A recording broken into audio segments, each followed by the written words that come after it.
بسم اللہ الرحمن الرحیم۔ السلام علیکم دوستو، میرا نام ہے اسام احمد اور آپ دیکھ رہے ہیں کویسٹ آف آئی ٹی۔ آج ہماری چینل پر ایک نئی پلے لسٹ سٹارٹ ہونے جا رہی ہے جو کہ بیسیکلی تو ایک بک ہے ورچوئل یونیورسٹی کے بی ایس والوں کے لیے فرسٹ سیمسٹر کی، جو ہے MGT 101، جو کہ ہے جی فائنینشیل اکاؤنٹنگ۔ تو صرف یونیورسٹی والوں کے لیے ہی نہیں، نہ کہ صرف اسٹوڈنٹس کے لیے جو کہ اس بک کو پڑھیں گے، بلکہ باقی بھی عام طرز زندگی میں جو لوگ اکاؤنٹنگ سے جن کا واسطہ پڑتا ہے، یعنی کہ حساب کتاب سے، ان کے لیے بھی کتاب فائدہ مند ہے۔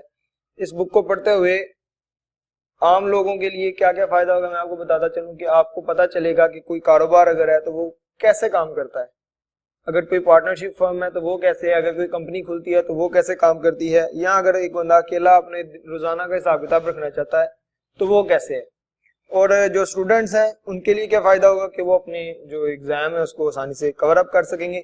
میں کوشش کروں گا کہ جو بھی لیکچر یہاں پر ریکارڈ کروں وہ 10 منٹ سے زیادہ لمبا نہ ہو۔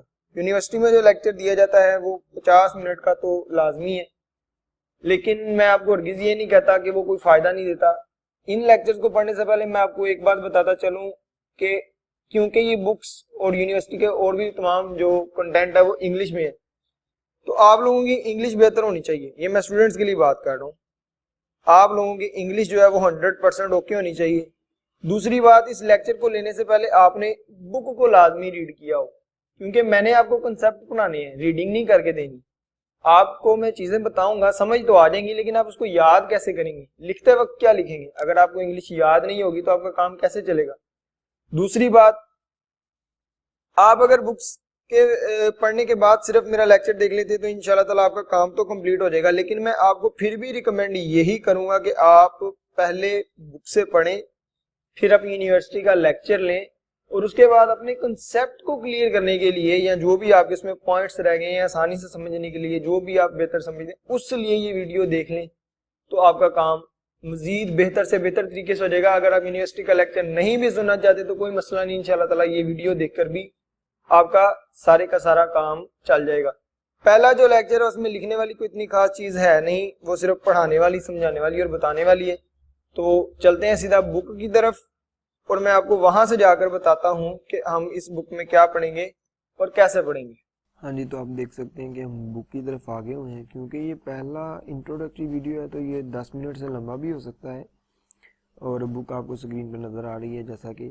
تو سب سے پہلے لرننگ آبجیکٹیوز ہے کہ ہم یہ بک کیوں پڑھ رہے ہیں، اس کے بعد آگے بات ہوگی واٹ از فائنینشیل اکاؤنٹنگ، ٹھیک ہے۔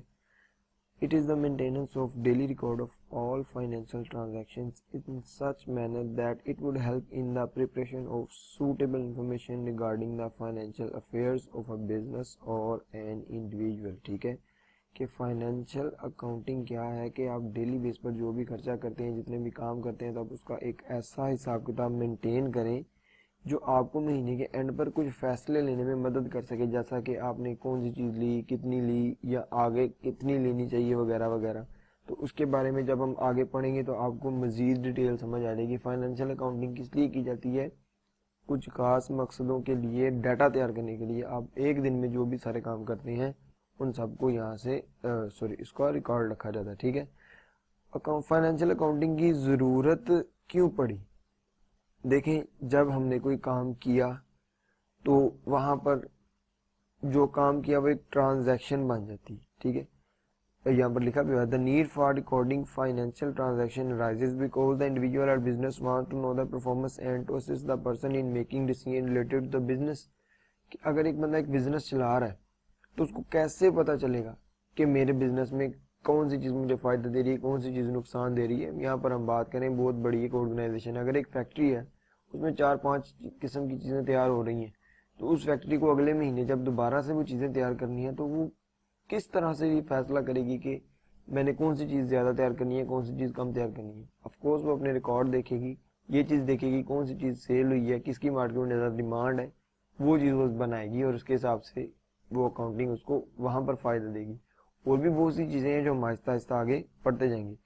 ٹرانزیکشن کیا ہوتی ہے؟ ٹھیک ہے، بزنس کی ٹرم میں جب بھی کبھی دو لوگوں کے درمیان کوئی بھی معاملہ ہوتا ہے، یعنی کہ دو لوگ جس نے ایک نے چیز دی اور ایک نے چیز لی، مین ایک نے پیسے دیے اور اس سے بدلے میں کوئی دوسری چیز لی. تو جب اس طرح کا کوئی معاملہ ہوتا ہے تو اس چیز کو ہم کیا کہتے ہیں؟ ٹرانزیکشن کہتے ہیں. Human beings are social animals and are bound to adopt a community living style. Living in a community essentially means that people interact with other people and are dependent on each other to fulfill their needs. ٹھیک ہے، انسان جو کہ جب کس جگہ پر رہتا ہے نا تو وہ رہنے کا کچھ طریقہ کار جو ہے وہ بناتا ہے. ہر جگہ پر ہر کام کا انسان، کیونکہ اشرف المخلوقات ہے تو اللہ تعالیٰ نے اسے عقل دی ہے کہ وہ ہر چیز کو ایک خاص طریقے کے ساتھ کر سکتا ہے. ٹھیک ہے، اور جب انسان مختلف انسان ایک جگہ پر مل کر رہتے ہیں تو وہاں پر جب وہ آپس میں کوئی بھی مطلب لین دین کرتے ہیں تو وہ پھر ٹرانزیکشن اور وغیرہ اور سارے اکاؤنٹنگ کے معاملات تو پھر وہاں پر آ جاتے ہیں نا. اس کے بعد every person can not fulfil his all needs like fooding clothing. ٹھیک ہے، یہ باقی لائن آپ پڑھ لیں کہ جو ایک انسان ہے وہ اکیلا اپنے لیے ہر کوئی چیز نہیں کر سکتا. وہ اپنے لیے اناج پیدا نہیں کر سکتا، ہر ایک کام نہیں. یعنی کہ اگر وہ صرف اناج پیدا کرتے ہیں، مثال کے طور پہ ایک ایسا انسان ہے جسے اناج پیدا کرنا تھا، لیکن ضروری نہیں کہ وہ اپنے لیے کپڑا بھی بنا سکتا ہو، ضروری نہیں ہے کہ وہ اپنے لیے اور بھی گھر بنا سکتا ہو، یا اور کچھ بہت سے کام ہیں جو اس طرح کے کر سکتا ہو. وہ کوئی ایک کام کر سکتا ہو، لیکن وہاں پر ہی اگر کوئی دوسرا ایسا بندہ ہے جو کسی دوسرے کام میں مہارت رکھتا ہے تو وہ پہلے بندے کی مدد کر دے گا، اور پہلا بندہ جس کام میں مہارت رکھتا ہے وہ اس سے دوسرے بندے کی مدد کر دے گا، اور اسی طرح انسان مل جل کر ایک دوسرے کی ضروریات کو پورا کرتے رہیں. تو اس کا مطلب ہے کہ جب کوئی چیز دی تو اس کے بدلے میں کوئی چیز لی بھی. ٹھیک ہے، تو یہیں پر اسی کنسپٹ کو کیا کہتے ہیں؟ ٹرانزیکشن کہتے ہیں. کہ جب ہم کوئی چیز دیتے ہیں اور اس کے بدلے میں کوئی چیز لیتے ہیں تو وہ کیا کہلاتی ہے؟ ٹرانزیکشن کہلاتی ہے. یہ ڈیولپ کہاں پر ہوئی؟ تقریباً انسانی جو ضروریات ہیں نا وہ تمام کی تمام وقت کے ساتھ ساتھ بنتی ہی چلی گئی تھیں. اس میں ہم یہ نہیں کہہ سکتے کہ بالکل کسی خاص موقع پر جا کے کوئی چیز بنی ہے.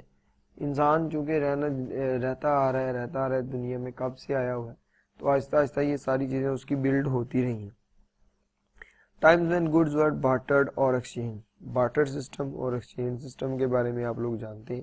When the concept of money was introduced, it became a little more difficult. Barter system میں کیا تھا کہ آپ پیسہ بننے سے پہلے کی بات ہے، جب کسی بھی قسم کی کوئی بھی کرنسی دنیا میں موجود نہیں تھی، تو اس سے پہلے اگر کوئی اناج پیدا کر رہا ہے تو وہ اناج اگا کر اس کو سب کو اکٹھا کرتا تھا، اور اگر کوئی دودھ بیچنے والا ہے یا کپڑا بیچنے والا ہے تو وہ اس سے جا کر کپڑا خریدتا تھا، اس کے بدلے میں اس کو اناج دے دیتا تھا، کیونکہ اس وقت میں پیسے کا کوئی کنسپٹ موجود نہیں تھا. یہ نیچے کچھ ایگزامپلز بھی ہیں، وہ بھی آپ دیکھ سکتے ہیں. بجٹ کیا ہوتا ہے؟ Budget is a plan of income expenses and other financial operation for a future period. ٹھیک ہے، آنے والے وقت کے لیے ہم جو پلاننگ کرتے ہیں وہ کیا کہلاتی ہے؟ وہ بجٹ کہلاتی ہے. بجٹ ابھی یہاں پر بیسیکلی بجٹ بہت سی جگہ پہ یوز ہوتا ہے، لیکن اگر ہم ایک بہت سادہ سی مثال لیں تو ہم گھر میں بھی تو بجٹ بنا کر ہی کام چلتے ہیں نا، کہ یہ ہماری سیلری آئی ہے تو اس کے اندر سے ہم نے اتنے پیسے اس کام میں لگانے ہیں، اتنے اس کام میں لگانے ہیں، یہ ہم نے سیونگ کرنی ہے، یہ کسی ایمرجنسی ضرورت کے لیے ہے. تو یہ سارے معاملات بھی ہم طے کرتے ہیں. Concept of casting. A person making or producing anything must not only know how much it costs to make but also to help in determining the selling price. ٹھیک ہے، کہ اگر ایک انسان کوئی چیز بنا رہا ہے تو اسے پتہ ہونا چاہیے اس کی ویلیو کیا ہے. جیسے اگر بات کرتے ہیں کہ سونا اور لوہا یہ دونوں چیزیں آپس میں وزن میں برابر رکھ کر تو نہیں ایک دوسرے سے ایکسچینج کی جا سکتی. اس کی سونے کی قیمت بہت زیادہ ہے، سونے کی ویلیو بہت زیادہ ہے، لوہے کی ویلیو اتنی زیادہ نہیں ہے. اس لیے اگر کوئی بندہ کوئی چیز بنا رہا ہے تو اسے پتہ ہونا چاہیے کہ میں جو چیز بنا رہا ہوں اس کی ویلیو کتنی ہے، اس کا کیا کام ہے، اور میں نے اس کو کتنے میں آگے فروخت کرنا ہے. It is necessary that the person not only know the cost of what is being produced but also the cost of each component which has gone into production. ٹھیک ہے، آپ نے یہ ایک بات لازمی یاد رکھنی ہے کہ جب کوئی انسان کوئی چیز بنا رہا ہے، کوئی کام کر رہا ہے، تو وہاں پر صرف اس چیز کے پیسے نہیں گنے جائیں گے، اس کی پروڈکشن کا پورا ایک پروسیس ہے.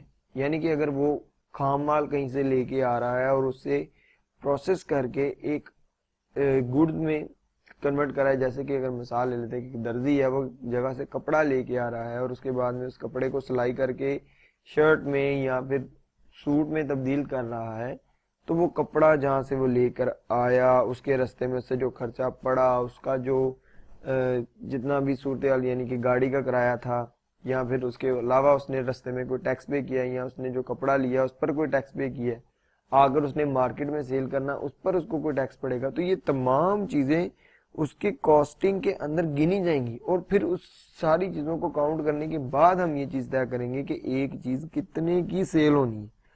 The control of cost being incurred is also necessary, otherwise the same can exceed the estimate. ٹھیک ہے, اگر کوئی بندہ اس چیز کا اندازہ نہیں لگا سکتا تو پھر آف کورس اس کے خرچے اس کی آمدنی سے زیادہ ہو جائیں گے. All this is only possible if the cost and data relating to production is properly recorded and analyzed and exercise that the accountant only can carry out. ٹھیک ہے, یہ سب کچھ تبھی ممکن ہوگا جب وہ ہر چیز کا حساب کتاب رکھے گا. میں نے یہاں پر یہ خرچ کیا تھا, اب یہ کیا, اب یہ کیا, اس کے بعد وہ ٹوٹل کی ویلیو نکالے گا اور بڑی ہی آسانی سے یہ چیز وہ دیکھ سکے گا کہ میرے ایک اس چیز کی مجھے کتنی کاسٹ پڑ رہی. اب چونکہ لیکچر 10 منٹ سے بھی اوپر چلا گیا ہوا ہے تو انٹروڈکٹری تھا, لیکن ابھی ہمارے یہ فرسٹ لیکچر کا ہاف ہوا ہے. سیکنڈ ہاف میں میں اس کا جو باقی تمام چیزیں ہیں وہ اس کو کلیئر کر دوں گا. ٹھیک ہے, تو مجھے امید ہے کہ آپ لوگوں کو سمجھ آ گئی ہوگی. پھر بھی اس کے ریلیٹڈ اگر کوئی کویسچن ہو تو آپ مجھ سے نیچے کمنٹ سیکشن میں پوچھ سکتے ہیں. اپنے دوستوں, رشتہ داروں اور گرد و نواح کے سبھی لوگوں کا بہت خیال رکھیے. اللہ نگہبان. پاکستان پائندہ باد.